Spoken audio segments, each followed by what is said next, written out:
இது ஒரு உத்வேகம் தரக்கூடிய கதை. கேளுங்க.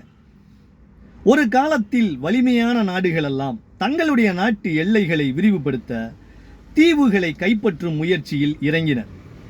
அப்படித்தான் ஒரு நாடு ஒரு சிறிய தீவை கைப்பற்ற தங்களுடைய நாட்டு இராணுவ வீரர்கள் 500 பேரை கப்பலில் அனுப்பி வைத்தது.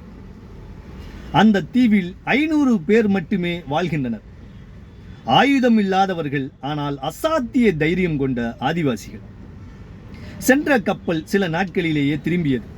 அனைத்து இராணுவ வீரர்களுக்கும் காயம், தோல்வி அடைந்த நிலையில் திரும்பினர். மீண்டும் 1000 பேரை அனுப்பி வைத்தனர். அதே நிலைதான். பிறகு 2000 மற்றும் 5000 பேர் என்று அனுப்பி வைத்தனர். முடிவு மாறவே இல்லை. ஒவ்வொரு முறையும் ஆதிவாசிகள் இராணுவ வீரர்களை தோற்கடித்தனர். இது அந்த நாட்டுக்கு பெரிய ஆச்சரியத்தை ஏற்படுத்தியது. எப்படி இவ்வளவு சிறிய மக்கள் இவ்வளவு பெரிய படையை தோற்கடிக்கிறார்கள் என்ற கேள்வியும் எழுந்தது. நீண்ட ஆலோசனைக்கு பிறகு வேறு ஒரு உக்தியை கையாண்டனர். மீண்டும் 500 பேரை அனுப்பி வைத்தனர். இந்த முறை கப்பல் அவர்களை தீவில் இறக்கிவிட்ட உடனே மீண்டும் திரும்பிவிட்டது.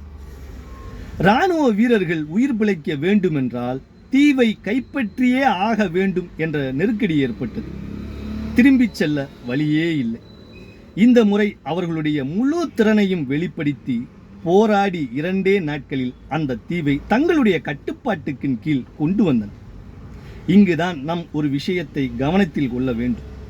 இந்த முறை அவர்கள் வெற்றி பெற்றது ஆயுதத்தால் அல்ல. திரும்பிச் செல்ல முடியாது என்ற நெருக்கடியான நிலையே அவர்களை வெற்றி பெறச் செய்தது.